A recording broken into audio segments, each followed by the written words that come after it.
Hello and welcome to my channel. Hello and welcome to my channel. I am Shivangi Shukla, and today we are going to study a chapter life process of 10th class in biology section. Okay, तो life processes जो chapter है हमें उसे पढ़ने से पहले कुछ terms जान लेनी चाहिए. लाइफ क्या होती है, लाइफ की प्रोसेसेस होती क्या है, और कौन सा ऐसा प्लेनेट है जहाँ पे हमें लाइफ देखने मिलती. तो हम सच ये सब तो हम भी जानते हैं, सभी जानते हैं कि लाइफ जो है वो केवल और केवल अर्थ पे पॉसिबल है. अर्थ अकेला हमारा ऐसा प्लेनेट है जो कि अभी तक जाना गया जहाँ पे लाइफ फॉर्म्स मिलते हैं, लाइफ मिलती है. ऐसा कोई दूसरा तो है नहीं प्लेनेट जहाँ पे आपको लाइफ मिल रही है. ठीक है, तो अगर आप बात करें कि लाइफ क्या है या लाइफ क्या है, अगर आप इसको डिफाइन करेंगे तो आप इसमें एक चीज़ तो बोलना भूलेंगे नहीं कि earth is the only planet where the earth happens to be earth happens to be the only known planet having a life and they are being who live, die and become the part of the nature. What does it means? It means कि एक यहाँ पे क्या हो रहा है कि यहाँ पे जो लिविंग क्रिएचर्स होते हैं, जो लिविंग बींग्स होते हैं, वो यहाँ पे रहते हैं, यहाँ पे बॉर्न होते हैं, यहाँ रहते हैं और यहाँ पे डाई होके वापस से इसी नेचर में मिल जाते हैं. ऐसा होता है ना कि कोई भी अब देखिए कोई भी इंसेक्ट है या कोई एनिमल है या ह्यूमन बीइंग्स ही क्यों ना हो, अगर उनकी जो डेड बॉडी होती है वो वापस से कहाँ सॉइल में या बरीड करें, चाहे उसको बर्न करें या फिर वो अगर अपने आप से ही डिके होती है तो भी वो इन जनरल जाके मिल कहाँ रही है, एट लास्ट वो मिल कहाँ रही है, वापस से सॉइल में मिल रही है. ऐसा होता ही है ना. जैसे कोई भी इंसेक्ट है, अगर उसकी डेड बॉडी है, कोई इंसेक्ट है या कोई एनिमल है, उसकी डेड बॉडी है, तो वो अगर उसको हटाया ना जाए तो वो वहाँ पे सालों साल पड़ी तो नहीं रहेगी. कुछ महीने बाद वो वहाँ से गायब हो जाएगी, तो कोई इसको हटाएगा तो है नहीं. बट वहाँ पे क्या होगा, जो डेड एंड डिकेइंग मटेरियल्स होते हैं, जो डेड एंड डिकेइंग ऑर्गेनिजम्स होते हैं, पढ़ेंगे हम वो कौन से होते हैं और वो किस तरह से फंक्शन करते हैं. वो क्या करते हैं, उस डेड बॉडी को सड़ा गला के वापस से जो आपकी धरती होती है, आपकी मिट्टी होती है, इसी में मिला देते हैं. और अगर जब वो मिल जाता है तो क्या होता है, उस सॉइल की जो न्यूट्रिएंट वैल्यू रहती है वो बढ़ जाती है. ठीक है, तो इसके अलावा अगर हम देखें तो जो लिविंग ऑर्गेनिजम्स है उनको हम नॉन लिविंग ऑर्गेनिज्म से अच्छे बहुत क्लियरली डिफ्रेंशिएट कर सकते हैं, क्योंकि जो लिविंग ऑर्गेनिजम्स होती हैं उनकी कुछ प्रॉपर्टीज़ होती हैं, उनमें कुछ प्रोसेसेस होती हैं जिनकी वजह से हम उन्हें लिविंग बोलते हैं. डेड में कुछ प्रॉपर्टीज़ ऑब्वियसली ऐसी होती है ना जिनकी वजह से हम उनको पहचान सकते हैं कि डिफ्रेंशिएट कर सकते हैं कि लिविंग और डेड में अंतर क्या है. ठीक है, तो ये जो लाइफ प्रोसेसेस हैं ये हमें बताती हैं कि एक लिविंग ऑर्गेनिज्म एक डेड ऑर्गेनिज्म में अंतर क्या है. या यूँ कहें कि लाइफ प्रोसेसेस ज़रूरी होती हैं कि हम किसी भी लिविंग ऑर्गेनिज्म को लिविंग रखने के लिए, अगर किसी ऑर्गेनिज्म में ये लाइफ प्रोसेसेस चलती रहें तो उसको लिविंग बोलेंगे, और वो अगर उसमें लाइफ प्रोसेसेस नहीं चल रही हैं तो उनको हम डेड बोलेंगे.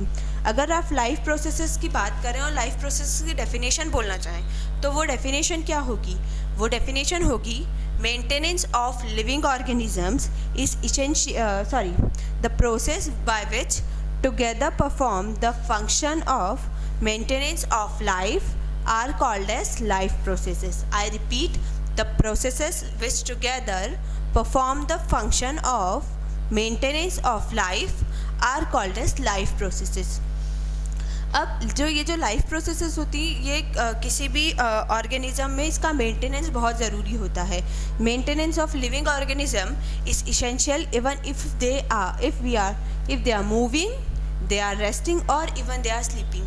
हम मूव कर रहे हैं, हम रेस्ट पे करें, हम स्लीप कर रहे हैं, हम चाहे जो करें, लेकिन हमारी जो लिविंग प्रोसेसेस हैं वो मेंटेन होनी चाहिए. इसके ऊपर अभी हम बात करेंगे सबसे पहले, लेकिन उसके पहले ये जान लेते हैं कि लिविंग प्रोसेसेस होती कौन सी है या लिविंग प्रोसेसेस के टाइप्स कितने हैं. तो लिविंग प्रोसेसेस जो होती है वो हमारी 4 टाइप्स की होती हैं. पहला है न्यूट्रिशन, दूसरा है सर्कुलेशन, तीसरा है रेस्पिरेशन, चौथा है excretion. Nutrition, respiration, circulation, excretion. ठीक है, तो अगर हम अब ये जो प्रोसेसेस है इनका मेंटेनेंस हमारी लाइफ प्रोसेसेस में लाइफ की हर स्टेज में हर लेवल पे ज़रूरी होता है. चाहे हम रेस्ट कर रहे हों, चाहे हम क्या बोलते हैं, स्लीप कर रहे हों, चाहे वो हम मूव कर रहे हों, कुछ भी कर रहे हों। अब ऐसा देखिए, जैसे कि हम सोते तो ऐसा तो होता नहीं कि हमारा जो हार्ट है वो बीट करना बंद कर देगा, या हमारी जो रेस्पिरेशन रेट है, हम सांस लेना बंद कर देंगे, रेस्पायर करना बंद कर देंगे। ऐसा तो नहीं होता। क्यों? क्योंकि ज़रूरी, हाँ ये हो सकता है कि रेस्पिरेशन की रेट स्लो हो जाती है, हमारी जो हार्ट रेट होती है वो कम हो जाती है, पल्स रेट कम हो जाती है, लेकिन कभी भी ऐसा नहीं होता है कि जो हमारी हार्ट रेट है वो रुक ही जाए या रेस्पिरेटरी रेट रुक ही जाए। हर टाइम पे बस स्लो हो सकती है पर रुकती नहीं है। क्यों? क्योंकि इसको मेंटेन करना ज़रूरी है। आपको यहाँ पे एक बात और बताना चाहती हूँ कि जो हार्ट होता है वो हमारी हार्ट की जो मसल्स होती है वो हार्ट की जो मसल्स होती है वो लगातार जीवन भर लगातार काम करती है, वो बिना थके, वो भी ठीक है। तभी हमारे जो हार्ट की पंपिंग है वो हमेशा थ्रू आउट द लाइफ चलती रहती है, ठीक है। अब हम ये भी जानते हैं कि दो तरह के ऑर्गेनिजम्स होते हैं, यूनिसेलुलर ऑर्गेनिजम्स होते हैं और मल्टी सेलुलर ऑर्गेनिजम्स भी होती हैं। तो जो यूनिसेलुलर ऑर्गेनिजम्स है उनमें लाइफ प्रोसेसेस कैसे होते होंगे, और जो मल्टी सेलुलर ऑर्गेनिजम्स होते होंगे उनमें कैसे होती होगी। तो अब यूनिसेलुलर का मतलब क्या है? जिसमें एक ही सेल प्रेजेंट हो, ओके। तो जो यूनिसेलुलर ऑर्गेनिजम्स रहेंगे उनमें जो जितनी भी लाइफ प्रोसेसेस परफॉर्म करनी होगी वो सिंगल सेल ही परफॉर्म करेगी। वही सिंगल सेल उसमें डाइजेशन भी करवाएगी, वही न्यूट्रिशन भी करवाएगी, सर्कुलेशन भी करवाएगी, वही उसका सर्कुलेशन के साथ साथ रेस्पिरेशन और एक्सक्रीशन भी वही करवाएगी। और इसी तरह जो मल्टी सेलुलर ऑर्गेनिजम्स है उनमें क्या होता होगा? मल्टी सेलुलर यानी उसमें बहुत सारे सेल्स हैं। अब बहुत सारे सेल्स है तो बहुत सारे सेल्स क्या करेंगे? बहुत सारे सेल्स हैं तो सब डिफरेंट आपस में काम बांट लेंगे, सिस्टम्स बना लेंगी। न्यूट्रिशन के लिए अलग सिस्टम होगा, सर्कुलेशन के लिए अलग, रेस्पिरेशन के लिए अलग, और साथ ही साथ एक्सक्रीशन के लिए अलग। तो वो क्या करेगा? एक कोऑर्डिनेट वे में मल्टी सेलुलर में भी काम करेगा। अब ये तो बात हो गई कि लाइफ और लाइफ प्रोसेसेस क्या होती है। सबसे पहले हमने लाइफ प्रोसेसेस की बात की, वो है nutrition.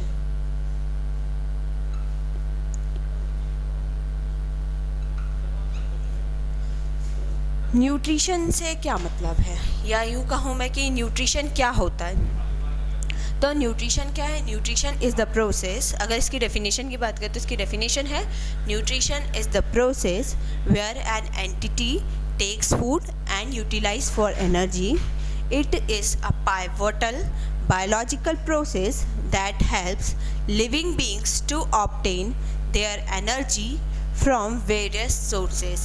I repeat, it is the process, or nutrition is the process where an entity takes the food and utilize it for energy, and it is the pivotal biological process that helps any living being to obtain their energy from various sources. यानी कि इसके ऊपर हम बात करते हैं। इसके पहले मैं इसकी एक दूसरी डेफिनेशन भी आपको बताना चाहती हूँ। इसकी दूसरी डेफिनेशन है, the process of acquiring food that is needed for nourishment and sustenance of the organism is called nutrition. The process of acquiring food that is needed for nourishment and sustenance of organism is called nutrition.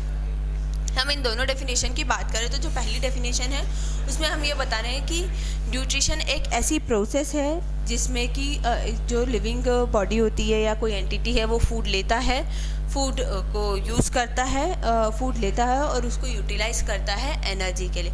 यानी in short जो food ले रहा है वो जो nutrition के through जो food ले रहा है उससे वो क्या गेन कर रहा है? एनर्जी को गेन कर रहा है, ठीक है।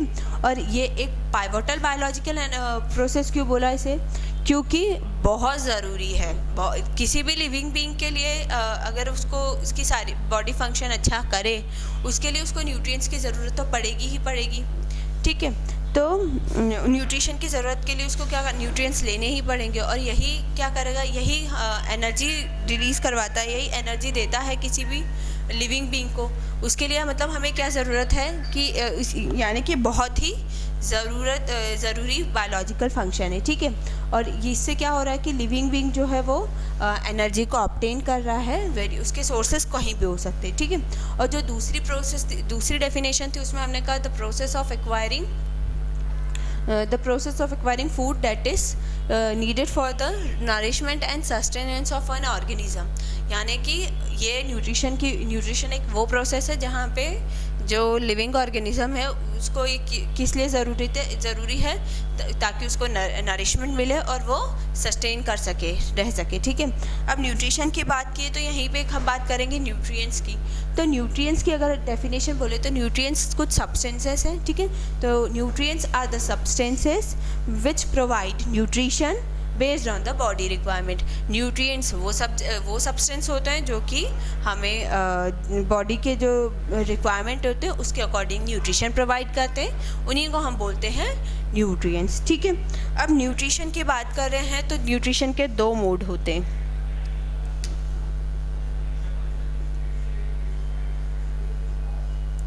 दो मोड्स के नाम तो आप सब जानते ही होंगे, ऑटोट्रॉफिक और हेटेरोट्रॉफिक। ऑटोट्रॉफिक और हेटेरोट्रॉफिक की बात करें तो नाम से पता लग रहा है, auto means self, ट्रॉफ means food.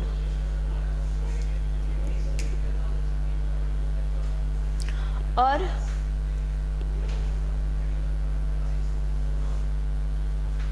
Heterotrophic में हेटेरो मीन्स होता है डिफरेंट एंड ट्रॉफ्स मीन्स होता है फूड।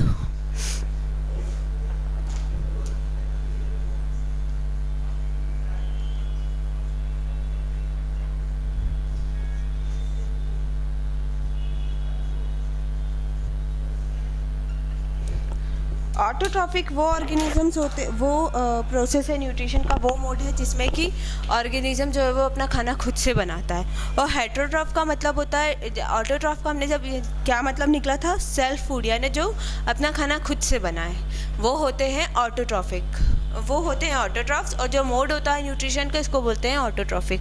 इसी तरह जो दूसरी बात की हमने हेटेरोट्रॉफिक की, हेटेरोट्रॉफिक का मतलब होता है कि हेटेरो मीन्स डिफरेंट और ट्रॉफ्स मीन्स होता है food.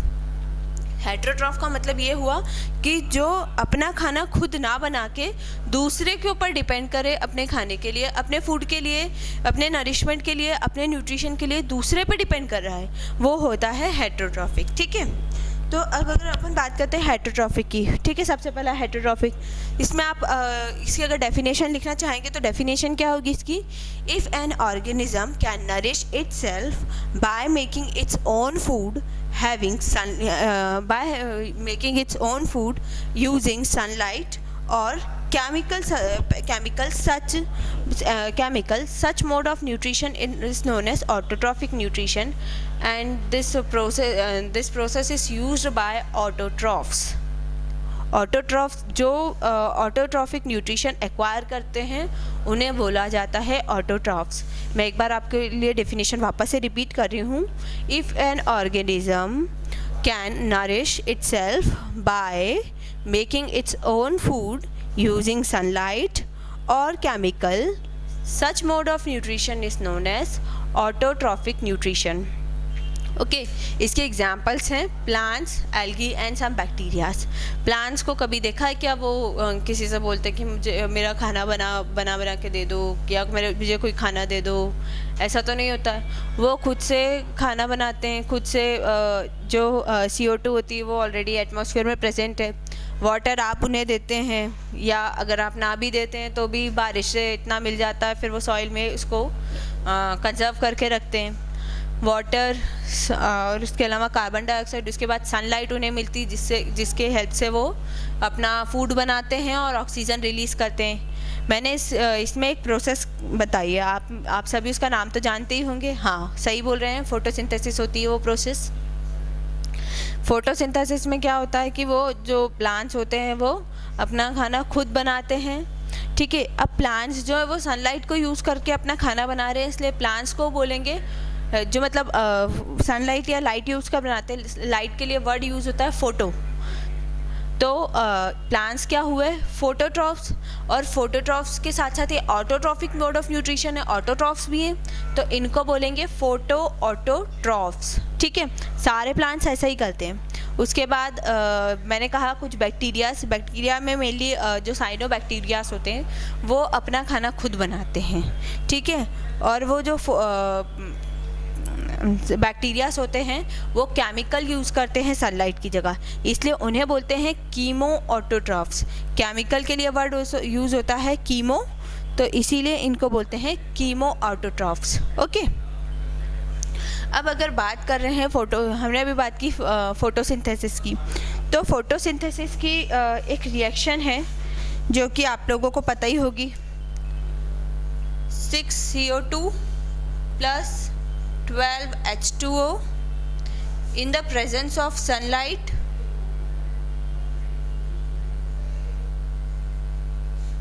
giving you 6 molecules of glucose plus oxygen plus water। ये एक जनरल इक्वेशन है फोटोसिंथेसिस की, जिसमें कि मैंने एक लिखा है क्या, कार्बन डाइऑक्साइड और वाटर के साथ सनलाइट को मिला के अपना फूड बनाता है प्लांट, ग्लूकोज, जो कि क्या है, कार्बोहाइड्रेट है। कार्बोहाइड्रेट में भी एक मोनोमर है, ठीक है।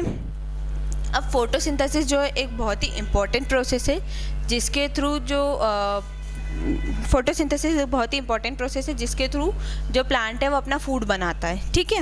अब ये जो प्लांट्स है ये अपना फूड जो बना रहे हैं, इसके लिए ये क्या यूज़ कर रहे हैं, वाटर यूज़ कर रहे हैं, ठीक है, सनलाइट यूज़ कर रहे हैं और कार्बन डाइऑक्साइड यूज़ कर रहे हैं। इससे क्या हो रहा है कि ये नरिशमेंट प्रोवाइड करते हैं दूसरे ऑर्गेनिजम्स को और ख़ुद को भी, ठीक है। क्लोरोफिल इसके लिए ज़रूरी होता है। क्लोरोफिल जो है वो क्या करता है, लाइट को एब्जॉर्ब करने का काम करता है, ठीक है। And along with this the light energy is to split water to split water into hydrogen and oxygen। that means कि जो लाइट एनर्जी होती है उसका काम क्या होता है, वाटर को स्प्लिट करता है, यानी वाटर को तोड़ता है। जब वाटर टूटेगा तो वाटर में क्या है, हाइड्रोजन है और ऑक्सीजन है, तो जब वाटर टूटेगा तो इसमें से हाइड्रोजन और ऑक्सीजन दो चीज़ निकलेगी। और फोटोसिंथेसिस की प्रोसेस है जिससे प्लांट जो है वो हमें ऑक्सीजन प्रोवाइड करते हैं। और ऑक्सीजन आप भी जानते हैं क्या है, हमारे लिए तो बहुत ही ज़्यादा ज़रूरी है, रेस्पिरेटरी गैस है हमारी, ठीक है।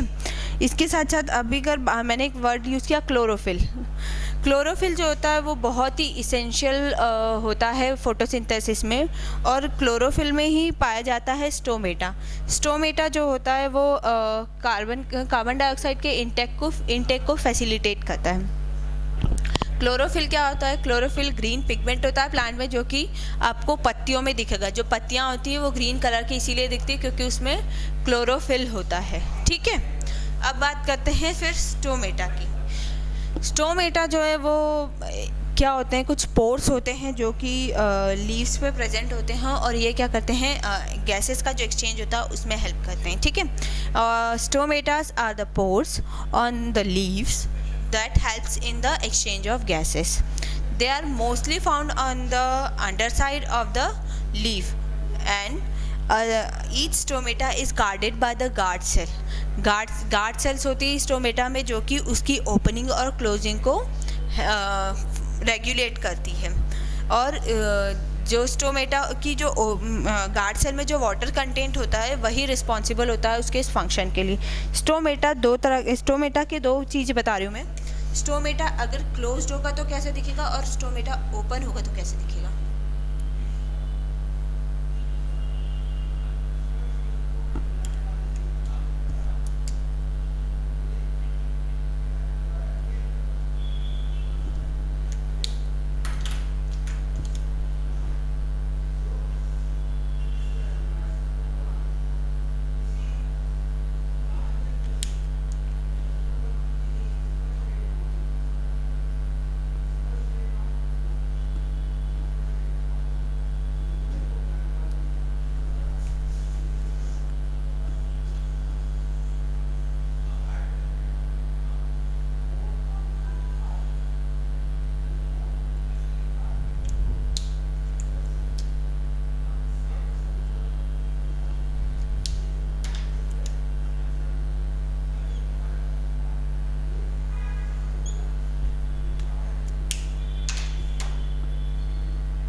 देखिए ये वाला जो टाइप है इसको बोलते हैं स्टोमेटा। इसमें स्टोमेटा जो है वो ओपन है, सॉरी क्लोज्ड है।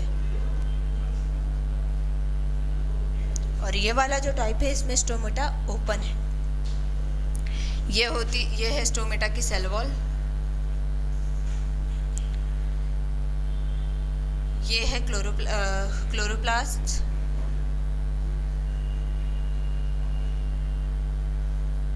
This is guard cell and this is nucleus। Same labelling इधर भी यूज़ होने वाली है। स्टोमेटा जो है ये इस तरह का एक स्ट्रक्चर होता है जो कि लीफ में प्रेजेंट होता है, ठीक है। और लीफ का जो लीफ में ये प्रेजेंट होता है और ये क्या करता है, इसकी ओपनिंग और क्लोजिंग जो है वो उससे गैस एक्सचेंज में हेल्प होती है, ठीक है।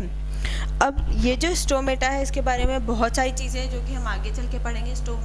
आगे आने आप हायर क्लासेस में पढ़ेंगे कि स्टोमेटा की फंक्शनिंग क्या होती है, स्टोमेटा वर्क कैसे करता है, स्टोमेटा के फंक्शन क्या क्या है, स्टोमेटा का स्ट्रक्चर कैसा है, ये सब चीज़ें आगे चल के पढ़ने मिलेगी। अभी तो केवल इतना ही है। ये तो था हमारा ऑटोट्रॉफिक न्यूट्रिशन। अब दूसरी बात करते हैं हेटरोट्रॉफिक न्यूट्रिशन की। हेटरोट्रॉफिक जो न्यूट्रिशन है वो ऐसा न्यूट्रिशन है जिसमें हमने पहले ही बात कर दी कि कैसा होता है कि जिसमें कि जो ऑर्गेनिज्म है वो खुद अपना खाना खुद से नहीं बनाता है, वो दूसरे के ऊपर अपने खाने के लिए डिपेंड होता है, ठीक है। Hetero means who are different एंट्रॉप्स फॉर फूड, ठीक है।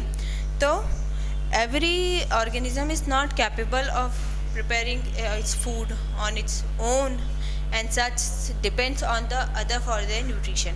मतलब कि कोई भी मतलब जो हर ऑर्गेनिज्म है वो खुद पे इतना कैपेबल नहीं है कि वो खुद से अपना खाना बना सके और अपने आप को नरिश कर सके। इसके लिए उसको पक्का कि वो किसी ना किसी के ऊपर ज़रूर डिपेंड रहेगा कि वो उसको न्यूट्रिशन मिले। तो जो ऑर्गेनिज्म खुद से खाना नहीं बना सके और वो दूसरे सोर्सेज पर डिपेंड रहे अपने नरिशमेंट के लिए, अपने न्यूट्रिशन के लिए, ऐसे ऑर्गेनिजम्स को बोलते हैं हेटरोट्रॉफ्स। और ये जो मोड होता है न्यूट्रिशन का इसको बोलते हैं heterotrophic nutrition.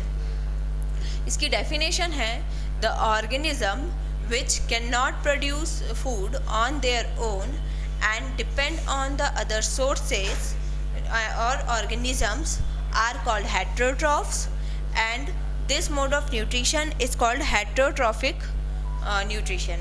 I repeat the definition: the organisms which cannot produce food on their own and depend on other sources or organisms are called heterotrophs and this mode of nutrition is called heterotrophic mode of nutrition. अब ये जो heterotrophic mode of nutrition है इसके भी कुछ सब types हैं। इसके सब टाइप्स हैं सैप्रोफिटिक न्यूट्रिशन, पैरासिटिक न्यूट्रिशन और होलोजोइक न्यूट्रिशन। सैप्रोफिटिक न्यूट्रिशन का एग्जांपल है फंजाई। होलोजोइक मोड में जो मोड ऑफ न्यूट्रिशन है उसमें जितने भी एनिमल्स इंक्लूडिंग ह्यूमन बीइंग वो होलोजोइक के एग्जांपल है। और साथ ही साथ मैंने बोला पैरासाइट्स जैसे कि पैरासाइट का एग्जांपल है लीच। चलो पढ़ते हैं इसमें से हम पहला saprophytic mode of nutrition. Saprophytic mode of nutrition क्या होता है? कुछ ऐसे ऑर्गेनिजम्स होते हैं जो अपना खाना खुद तो नहीं, अब ऑब्वियसली हेटरोट्रॉफ है तो खुद तो खाना बनाने से करके खुद खाना बनाएंगे। सैप्रोफाइट्स वो होते हैं जो डेड मटेरियल्स होते हैं या डिकेइंग ऑर्गेनिक मटेरियल्स होते हैं, वो उन पे उनका खाना डिपेंड होता है, उन पे उनका फूड डिपेंड होता है। तो ऐसा जो न्यूट्रिशन होगा वो सैप्रोफिटिक न्यूट्रिशन होगा। मतलब कि जो डेड बॉडी जिनका फूड मटेरियल है वो सैप्रोफाइट्स में आते हैं। इसके डेफिनेशन बोल रही हूँ। सम organisms feed on dead and decaying materials, organic matters. This mode of nutrition is called the saprophytic mode of nutrition.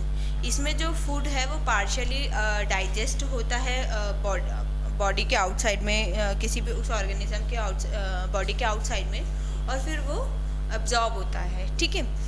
इसका एग्जांपल मैं पहले ही बता चुकी हूँ, फंजाई है, जो डेड डिकेइंग मटेरियल्स होता है जिसकी अभी हमने बात की थी कि वो पड़ा रहता है और अपने आप गायब हो जाता है, तो गायब नहीं होता है इसको, ये जो डिकेइंग ये जो फंजाई हैं हाइड्रोली, ये क्या करते हैं, कुछ केमिकल सिक्रीट करते हैं जिससे ये इनको फीड करते हैं, और फीड करने के बाद ये उसको इसी तरह से पूरा का पूरा गला देते हैं और वापस से वो फिर सॉइल में मिल जाता है।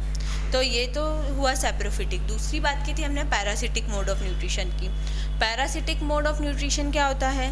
पैरासाइट्स जैसे कि कुछ ऐसे ऑर्गेनिजम्स होते हैं, वो क्या करते हैं, जो दूसरा लिविंग ऑर्गेनिज्म है उनके ऊपर रिलाई कर जाते हैं, उनके ऊपर रहते हैं और उनका न्यूट्रिशन खुद लेते हैं, उन्हीं के न्यूट्रिशन से अपने आप को नरिश करते हैं। तो जो होस्ट होता है इसमें उसको नुकसान होता है, उसका जो न्यूट्रिशन होता है वो आई मीन टू वीक होता है, और जो पैरासाइट ऑब्वियसली अब वो दूसरे के नरिशमेंट न्यूट्रिशन पे नरिश कर रहा है तो वो तो फ्लरिश करेगा ही सही, ठीक है।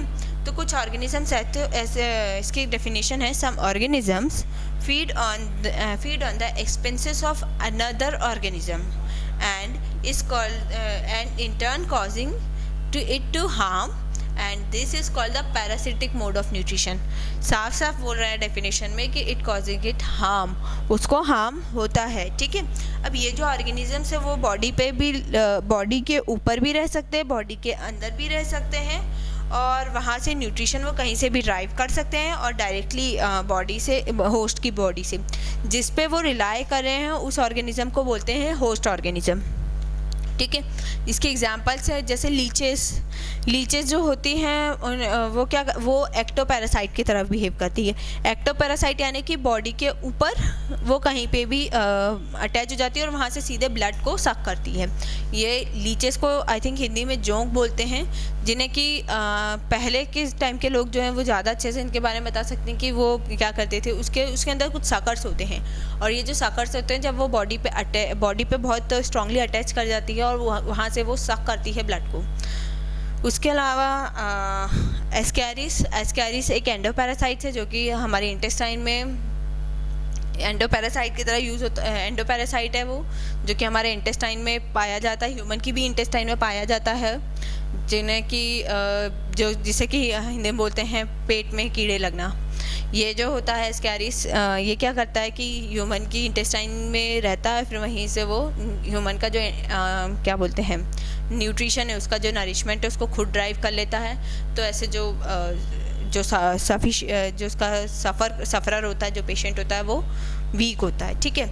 उसके बाद कस्कुटा या अमरबेल एक प्लांट का पैरासाइट है जो कि प्लांट्स पे अनवांटेडली ग्रो हो जाता है, और ऐसे प्लांट्स की फिर जो ग्रोथ होती है वो रुक जाती है, क्योंकि जो कस्कुटा होता है वही इसका प्लांट का न्यूट्रिशन ड्राइव कर लेता है और खुद नरिश होता है। कस्कुटा का ही दूसरा नाम है अमरबेल, जो कि I think Hindi normal language में उसे अमरबेल बोला जाता है। तीसरी मोड है न्यूट्रिशन की, उसका नाम है holozoic mode of nutrition.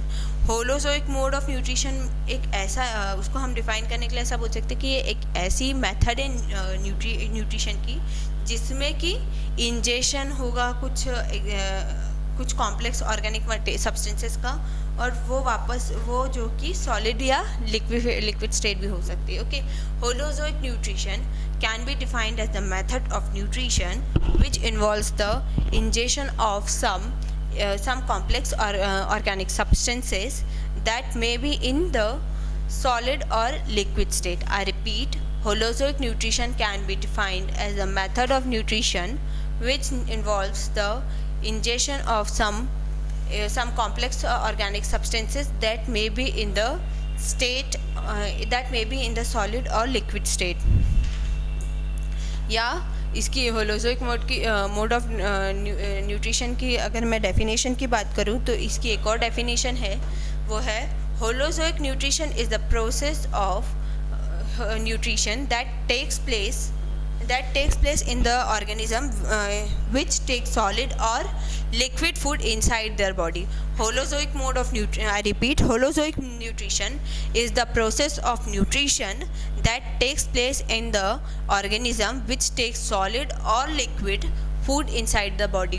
Holozoic mode of nutrition एक ऐसी प्रोसेस है जिसमें कि जो न्यूट्रिशन होता है वो इनटेक वो इनटेक किया जाता है, वो भी किस सॉलिड या फिर लिक्विड फॉर्म में।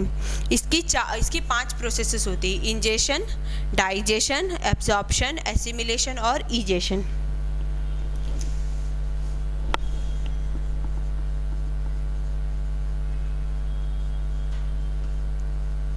इसकी 5 स्टेप्स में फिर से बोल रही हूँ: इंजेशन,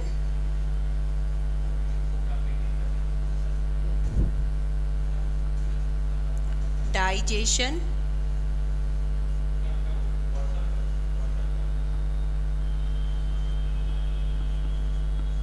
एब्जॉर्प्शन, एसिमिलेशन,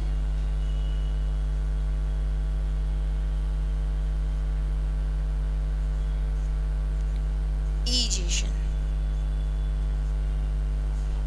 5 प्रोसेसेस बोली मैंने, स्टेप्स बोली है, इंजेशन, डाइजेशन, एब्जॉर्प्शन, एसिमिलेशन और ईजेशन।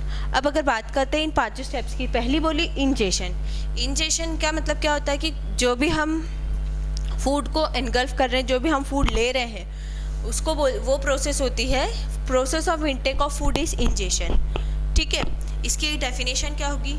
The process in food intake through mouth and broken down by teeth and initiation of digestion takes place in the mouth by saliva। 30% जो carbs का digestion होता है वो सलाइवा में हमारे हो जाता है, क्योंकि सलाइवा में भी आप आगे चल के पढ़ेंगे हायर क्लासेस में कि सलाइवा में भी कुछ एंजाइम्स, सलाइवा में एंजाइम्स होते हैं जो कि कार्बोहाइड्रेट्स को, जैसे कि कार्बोहाइड्रेट्स को डाइजेस्ट कर सकते हैं। इसमें जो सलाइवा होता है हमारा 30% डाइजेशन होता है। क्या होता है कि इंजेशन फूड का जो हमने फूड इंजेस्ट किया यानी हमने फूड लिया, तो टीथ जो है वो मेस्टिकेट करता है सलाइवा के साथ, उसको अच्छे से मिक्स करता है, और फिर वो जो बोलस है वो जो फिर आपने फूड खाया, जो आपने एक बाइट ली, उसको हम फिर जब वो मेस्टिकेट हो जाएगा और सलाइवा के साथ मिक्स हो जाएगा और जब वो इसोफेगस में जाएगा तो उसको हम बोलते हैं बोलस। तो क्या हुआ कि वो जो बोलस है इसमें 30% जो होता है कार्ब्स का, उसमें डाइजेशन हो जाता है। उसके बाद जो सेकेंड प्रोसेस होती है digestion. Digestion is the process in which food is digested by using some enzymes and are used by the cells for providing energy. Digestion वो प्रोसेस है जिसमें हम कुछ एंजाइम्स की हेल्प से जो फूड है उसको हम डाइजेस्ट कर देते हैं, और उससे क्या होता है कि एनर्जी जो है वो सेल्स को मिलती है। ठीक है, नेक्स्ट प्रोसेस मैंने बोली थी absorption. Absorption is the process in which the cells use the energy from the digested food that helps in the building tissue in our body. यानी कि ये वो प्रोसेस है जिसमें कि जो सेल्स हैं वो क्या करती हैं, जो फूड एनर्जी है, जो फूड से वो एनर्जी निकली, वो एनर्जी को यूज़ करती है, डाइजेस्टेड फूड से उस एनर्जी को लेके यूज़ करती है, और इससे जो टिश्यूज़ होते हैं उनकी बिल्डिंग में, हमारी बॉडी के टिश्यूज़ के बनने में हेल्प होती है। ठीक है, उसके बाद फोर्थ प्रोसेस बोली थी मैंने assimilation. Assimilation is the process in which digested food moves into the cells of the body. अब एसिमिलेशन का मतलब क्या हुआ कि डाइजेस्टिव सिस्टम में तो हमारे एब्जॉर्प्शन हो गया, डाइजेस्टिव सिस्टम में तो हमारे वो फूड एनर्जी जो है वो ले ली सेल्स ने वहाँ के, बट बाकी सेल्स को भी तो एनर्जी चाहिए। तो जब यही जो एनर्जी है, जो डाइजेस्टेड फूड जो है, जब इसका पूरे सेल्स की जो बॉडी वहाँ पे जब इनका मूव होता है तो उसको बोलते हैं एसिमिलेशन। उसके बाद अब इतना कुछ होने के बाद भी कुछ अनडाइजेस्टेड फूड बच जाता है। इस अनडाइजेस्टेड फूड को, ये हमारा वेस्ट प्रोडक्ट होता है, इस अनडाइजेस्टेड फूड के रिमूवल को ही बोलते हैं ईजेशन। यही हमारी fourth step. The process ईजेशन, the process of removal of undigested product from the body is called egestion. अब हम इसके आगे क्या प्रोसेस आगे देखेंगे कि अमीबा में न्यूट्रिशन या डाइजेशन कैसे हो रहा है, पैरामीशियम में कैसे होता है, ह्यूमन में कैसे होता है, और बाकी भी चीज़ें हम आगे की क्लासेस में पढ़ेंगे। आई होप कि आज का जो वीडियो है आपको समझ में आया होगा। अगर आपको कुछ ना समझ में आए तो कमेंट सेक्शन में आप पूछ सकते हैं मुझसे, मैं आपको सारे आंसर्स दूंगी। ओके, सो एंड वीडियो को लाइक करें, शेयर करें, सब्सक्राइब करें, and thank you.